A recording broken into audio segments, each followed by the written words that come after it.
Ladies and gentlemen, it is now time for the least listened to podcast on the globe, the Sixth Sense Media Podcast, with your host, Mike Phelan. All right, so let's see. Movie is Bite Me, and I watched it yesterday. It's the way it was pitched to me in the emails. I thought it was going to be something different. I wasn't expecting what I got, and I was pleasantly surprised. But how did you become involved in this production? Well, Naomi McDougall-Jones, who stars as Sarah and also wrote the movie, had me in mind as she was writing it, which is very flattering. I think she knew my work from American Horror Story, but also we have a mutual friend who actually is a clothing designer and designed the dress that I wore to the vampire ball is a Natalia Fedner, so that's kind of cool. In any case, I think Naomi knew she could get me. Well, didn't know for sure, but she at least knew how to find my number.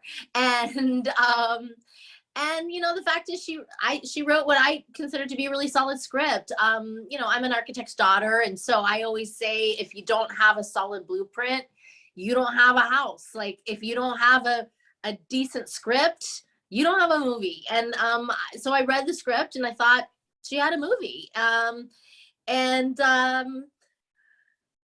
you know, I come from comedy, so this was a chance for me to kind of go there.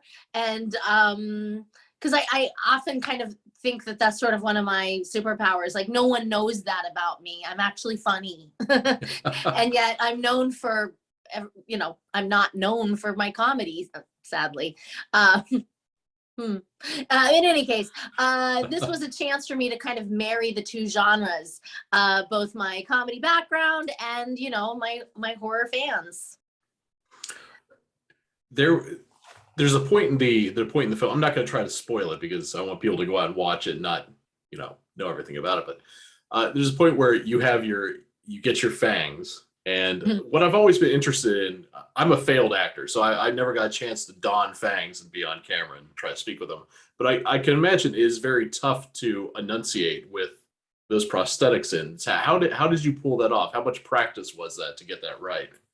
It was very hard, and I didn't get a lot of practice. I mean, my very first day on set was actually at that picnic, the vampires crash, and you know, I had to kind of kick over that cooler and stand on it with, you know, and monologue with authority with fangs in, which is, it's hard to sound like you know what you're doing, especially when you really don't. Like I had, you know, the 10 minutes or whatever before they put him in, you know, I didn't have any time. The scene that you're referring to, I don't think it's a spoiler. I just eat a bowl of cereal, which again, also very challenging. Like I wasn't working a bit. It's not to say that I haven't worked a bit in my day.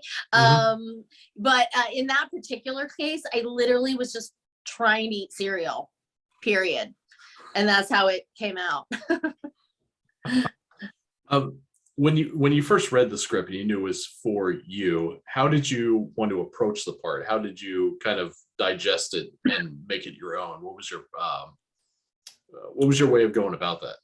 Well, it's kind of ironic because it's like, how do I make it my own when it's literally been written for me? Like it is my own. So I don't really have to work that hard. And I had that in mind always.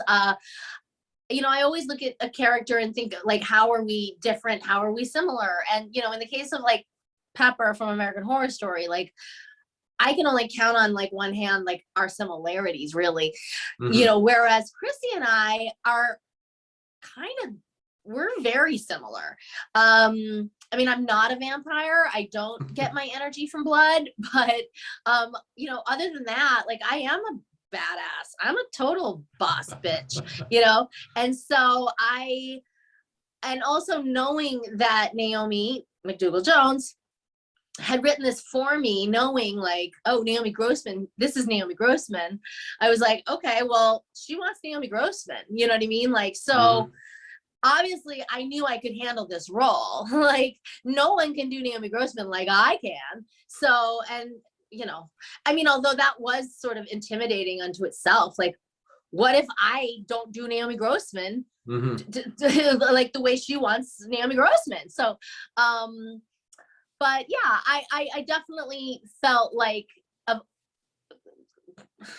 of my entire kind of, you know, curriculum, this is definitely the closest I've ever played to myself. You know, I'm not interested in playing myself. I like, you know, reality TV, like, leaves me cold. Like, no, thank you. I want to be as far away from myself as possible, you know, just like disappear into a role. But, you know, there's always like, there's a spectrum there. There's Naomi, and then there's like Pepper, like, you know, opposite section. And I think, you know, Chrissy is just, you know, closer this way. I'll tell you firsthand, reality television is not it doesn't give you a good feeling at the end of it. I've been on it. I was on it with my wife. So we both had to be like ourselves, but also be a caricature of ourselves. So it's very, and then when you see the final product, you're like, wow, I came off as a real asshole. I don't want to do that ever again.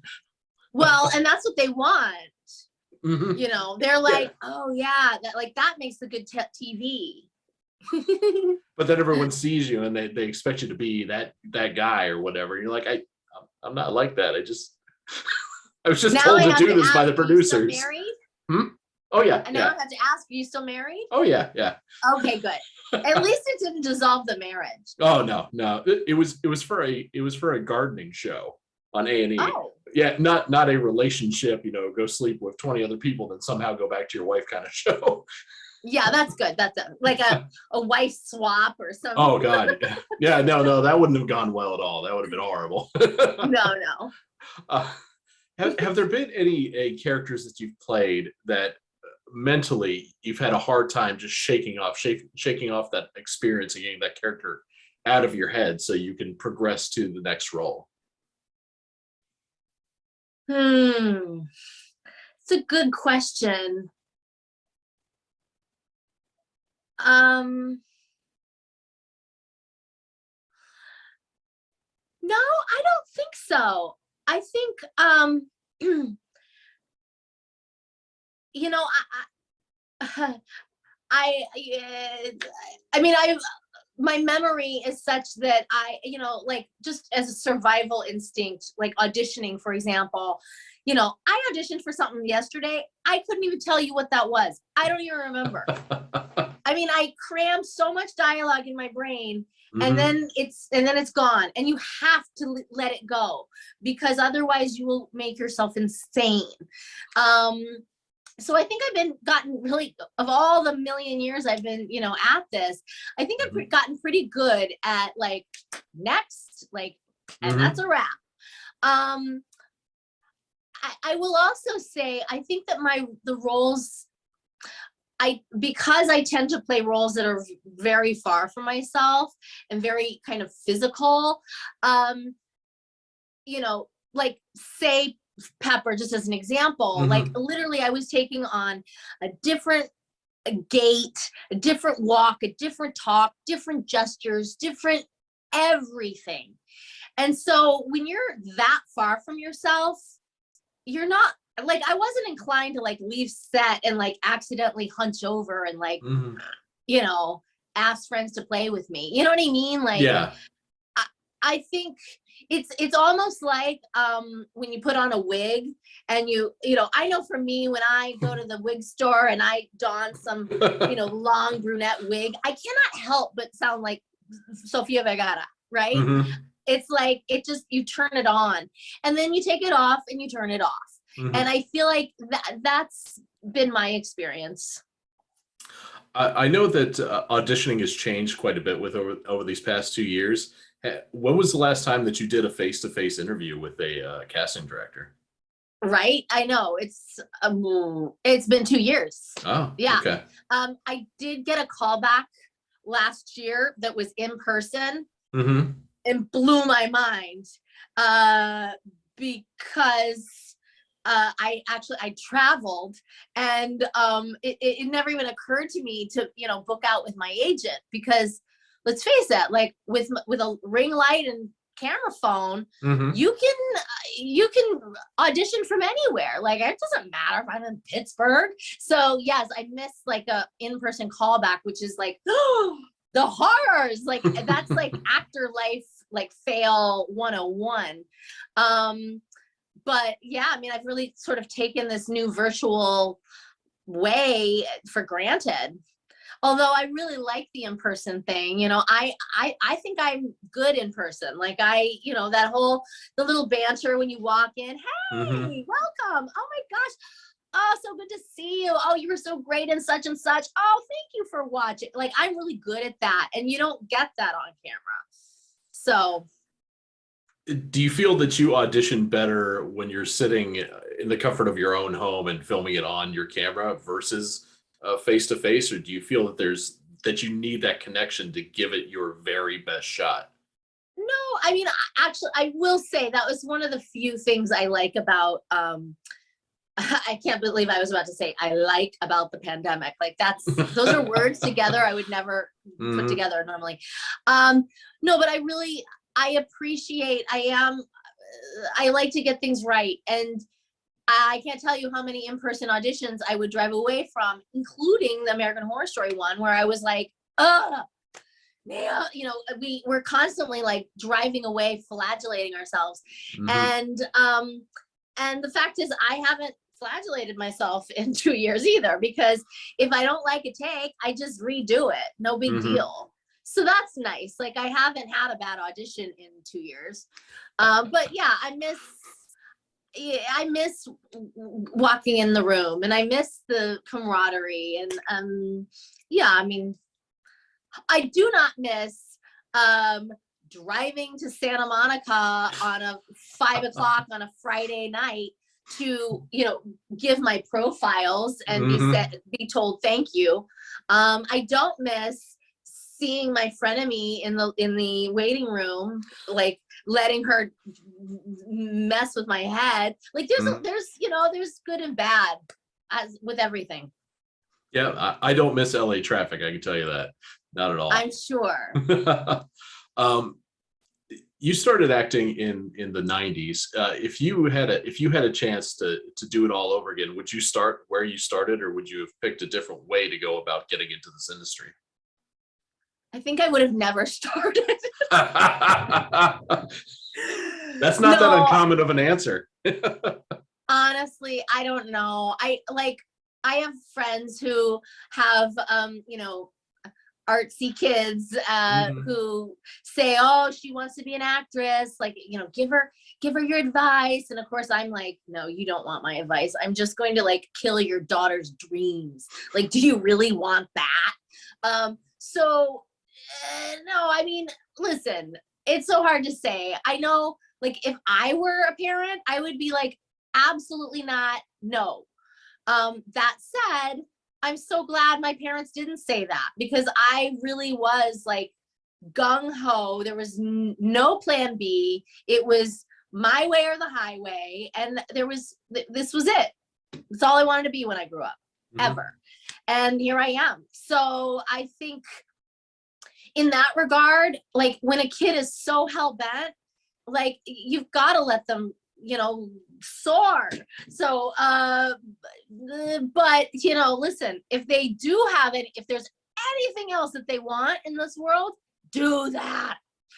So, to answer your question, would I've done it any differently? I mean, I really appreciate my parents, even though they were very supportive, encouraging me to, study abroad, to go to liberal arts school, like, take rocks for jocks, learn all the language, do, like, have a life, like, learn that, there is more to this world than just singing and dancing and acting, and which I didn't really know before. So in that regard, yeah, I would have, I wish I could have let my blinders go and just allow myself to see beyond, you know, the black box or the theater, the camera, you know. But at the same time, hindsight's 2020. That's all I saw. All I saw was footlights and red carpets, and so what you gonna do? How do you feel about productions of like big budget TV shows versus indie? Which do you feel is more rewarding as a whole for you? Well, for my bank account. Oh yeah, rewarding to the soul, rewarding to you as an actor.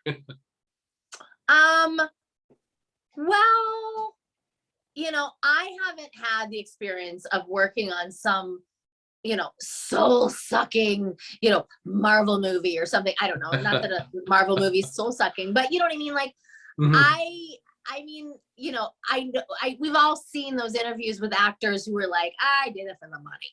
Like, I can't say I've ever done anything for the money. Like, I've just never been offered all that much money. And, you know, I do things because I want to. So in that regard, you know, I think it's all about the story and, you know, the script and the character. And in that regard, you find, you know, good stories and scripts and characters regardless of budget. In, you know, in indie films, same as big budget movies. I mean, listen, like American Horror Story was incredibly rewarding for in every way, not just, yes, for my bank account, but also, you know, artistically. I mean, I was working with like the top of its game, the top of everyone's game, not just the talent, but the, you know, down to the guy that's pulling the tent to make the pull in the string to make the tent look windy. I mean, down to that guy. You know, everybody is working at such a high level that it's a really inspiring place to be. By that same token, you know, like a Bite Me would be on the opposite spectrum. I mean, they didn't have any money. And yet people are, you know, they're doing their darndest. They're working out of, again, not for the money. They're definitely doing it for the love. So I don't know. I guess I've never had an experience where I felt like people were just phoning it in for a paycheck, and that's fortunate.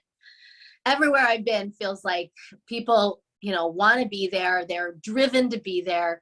They're there for the right reasons. They're there for the love.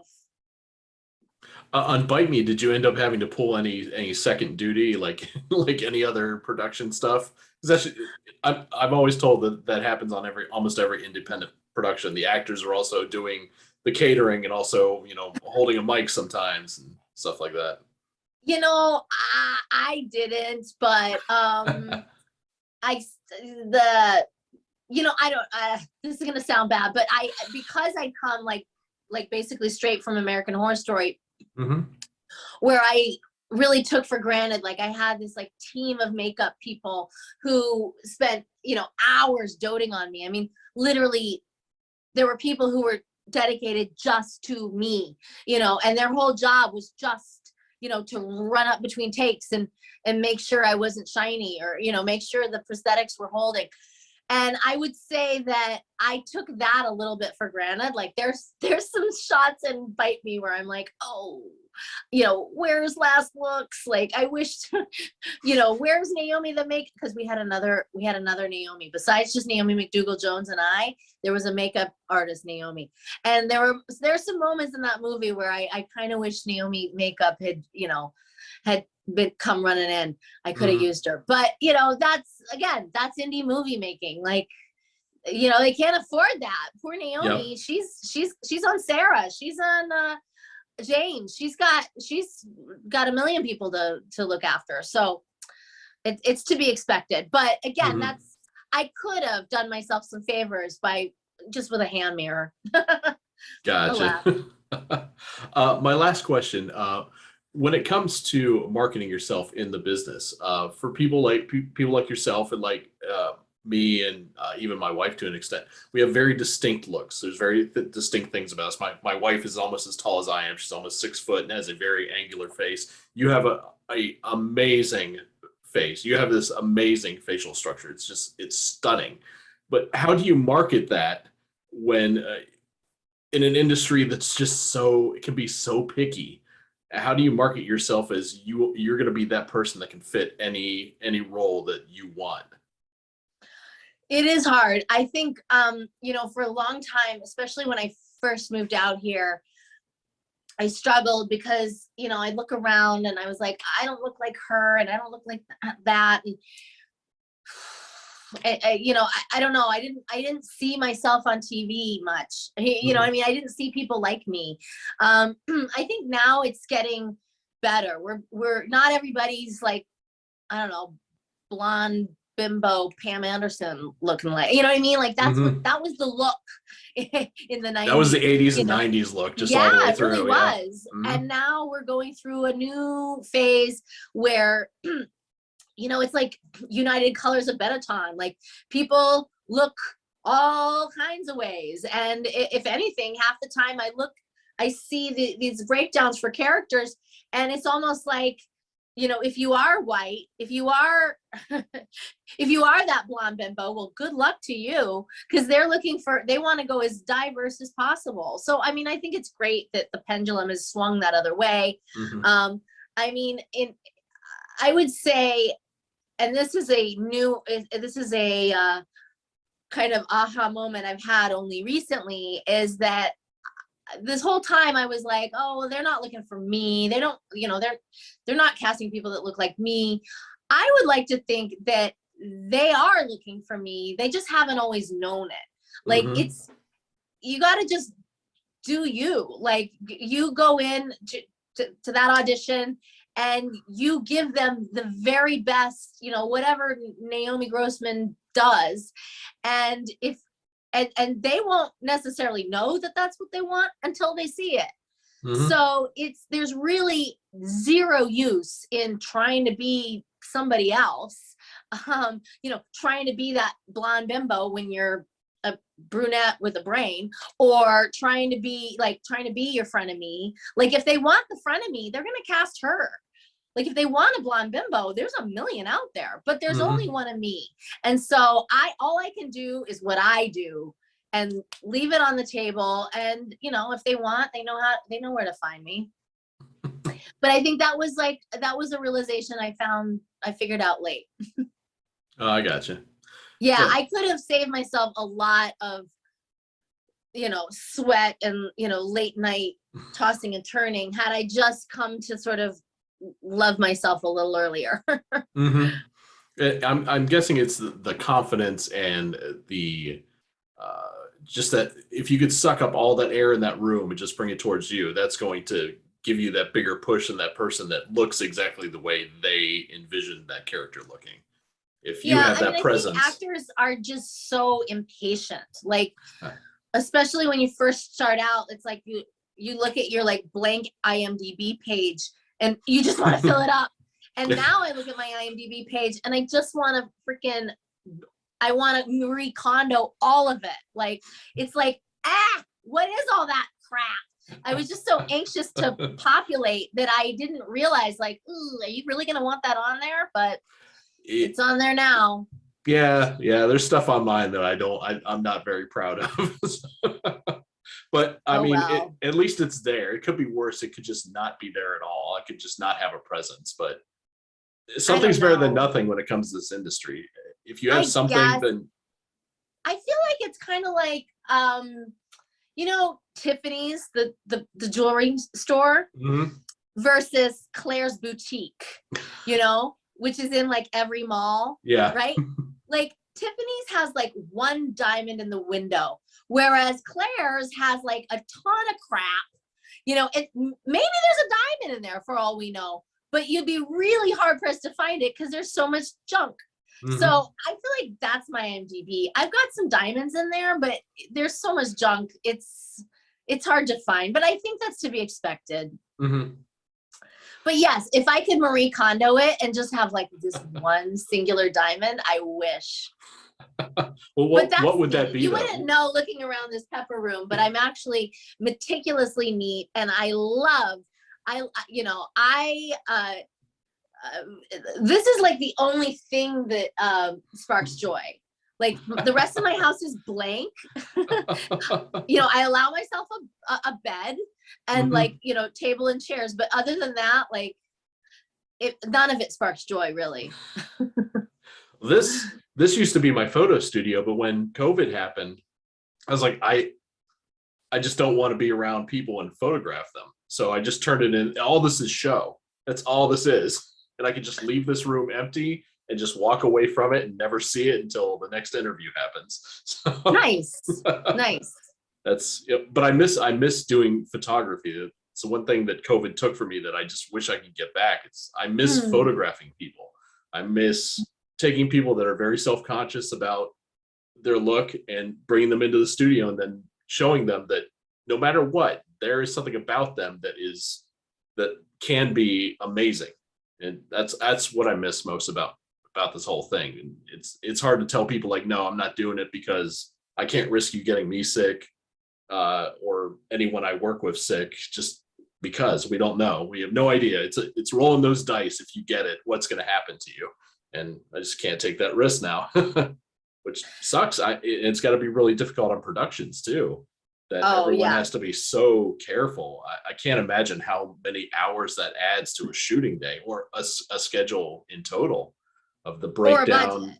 I mean, now you got to pay just for a COVID compliant officer, somebody whose job it is to literally just keep track of everyone's mask and be there the second the clapper comes out of frame, like, mask off.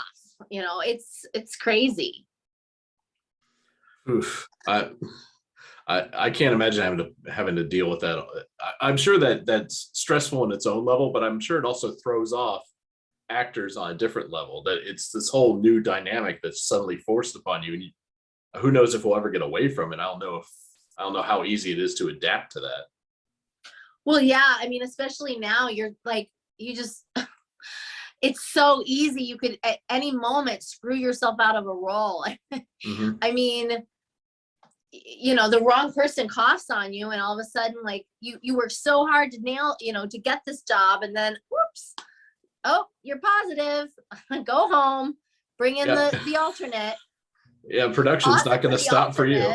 I mean, in that regard, they're casting too now, because they need to make sure that at least someone can be on set. But yeah, it's crazy.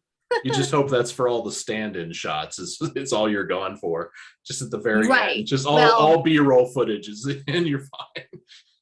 But yeah, it's terrible. I really do pity you and everyone else that has to do that right now. I couldn't imagine working in that condition than giving my best. But you're still doing it, so you're better than most people are at this. I mean, like I said, I don't have any choice. I'm in too deep. I'm too far gone. Like there's no turning back now. Colorado now, Yeah. No. All right, that does it for me. Thank you, Naomi, very much for coming on. I really appreciate it. And it looks like Bite Me came out 2 days ago, so it's already available on Amazon. I saw it on Apple TV.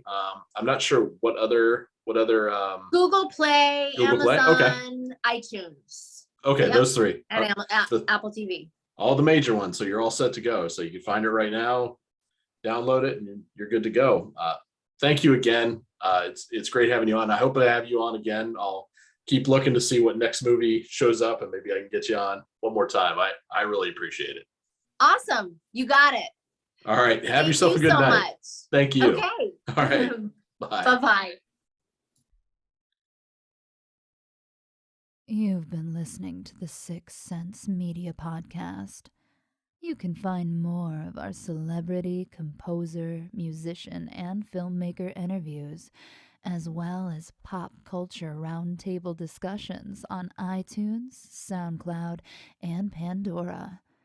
Be sure to check out our vast library of entertainment industry coverage, including on-set reporting from your favorite TV series and movies at sixthsense.com.